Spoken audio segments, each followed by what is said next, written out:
introduce our first speaker today, and that would be Ralena Gordon. And I hope Ralena is here. I haven't seen her yet. Yes, she is. Ralena Gordon is here today because she moved me.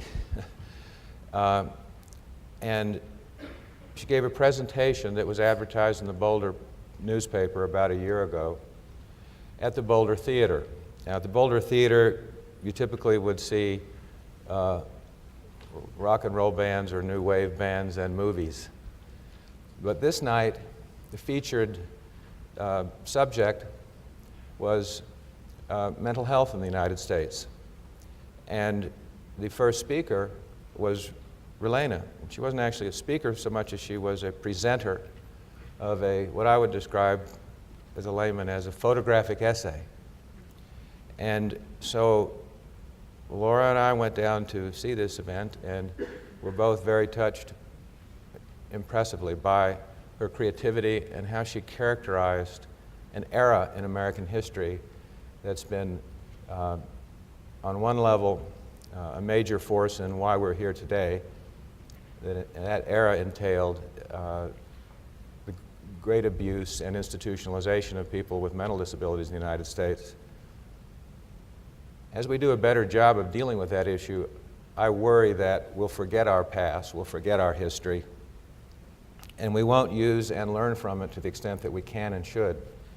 And Ralena, as a young person, happening upon this particular era, was moved by it in a way that I believe will be very interesting for you to witness. And it's a poetic expression and a photographic expression at the same time that she will bring forward.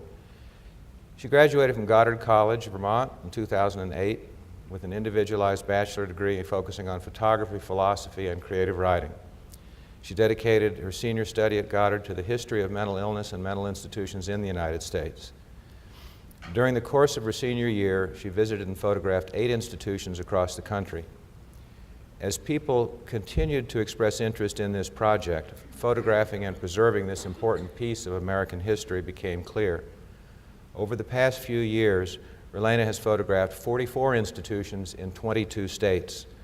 She's at almost a halfway point now with hopes of documenting all remaining mental disability institutions built between 1800 and 1930. I saw this work and I thought that you would enjoy seeing it as well, and I'd like to invite Ralena to come and open our program with this retrospective and challenging presentation on the present and the future. Ralena?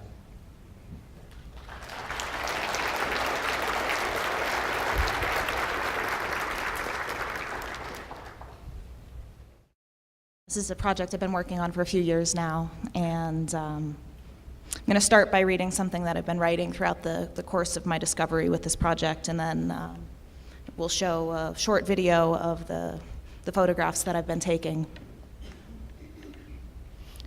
This story begins with a drive. If the night had a soundtrack, it would consist of the sound of wind whistling through cracked windows, of tires on the road, of night bugs splattering against the windshield, and the sound of my shallow breathing. My nose fills with smells. One by one, I pick them apart, trying to identify each one individually. Part moss and mushroom, a splash of fresh-cut grass and dirt, garlic baked into musty darkness, and the faint fragrance of skunk. It is an intriguing but entirely unwearable perfume, comfortable yet strange. The road seems narrow and long in the darkness. There are no streetlights to guide my way, only the pale light of the moon as it ducks in and out of the clouds. This road does not abide by the foundations of its old bed, but makes its own, cutting into new fresh dirt and carrying sediment with it. Finally, it pours out onto the abandoned grounds. This asylum, this institution, this loony bin stands shrouded in ivory. Secrets seep through what would otherwise be green and pleasant acreage. They creep through the pores of each brick and broken window. This is a place of contradiction, filled with the echoing silence of exterior beauty and internal suffering.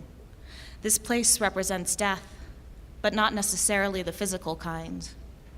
Is it possible for a piece of your soul to wither away while your body continues on? I wonder. This is my first experience with mental institutions. Camarillo State Hospital, Southern California, then abandoned. I introduce myself in the darkness of night with hopes of ghosts. Effective, it seems. As I leave this hospital, I am haunted indeed, hooked by history and architecture and thousands of stories untold. Curious, it seems. The ghost that haunts me most is not one that I found in this institution at all. Instead, it is the memory of my grandmother, who was once institutionalized. This was long before I knew her, but to be honest, I never really knew my grandmother. I didn't know my grandmother in life beyond her wheelchair. She was the oddness of old age, the illness that comes with breast cancer and a brain tumor, the paralysis from a stroke, a lump of woman confined to a steel trap on wheels. She was never person. I remember her thin white hair, strange wrinkles and musty fragrance.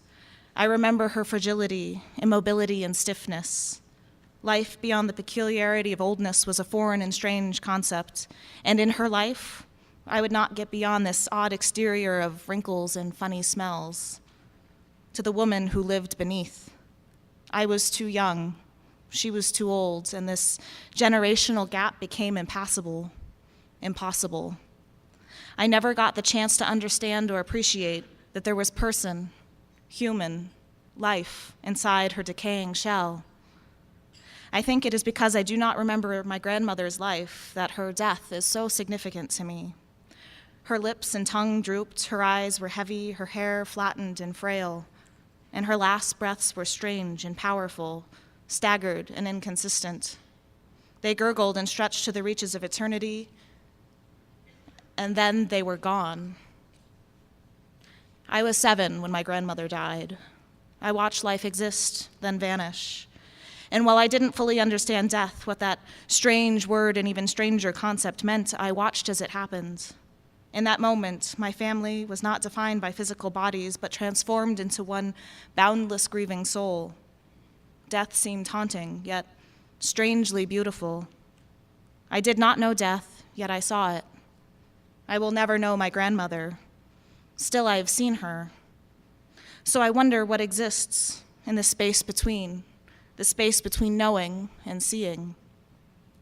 These institutions and the people who have lived within them seem to exist in the same space between. Perhaps that is the reason I am drawn to them. They remind me of my grandmother. These old places are similar to her, foreign and odd from the outside. Like my grandmother, the buildings would be easy to take at face value. They are decaying. Their paint is fading and chipping.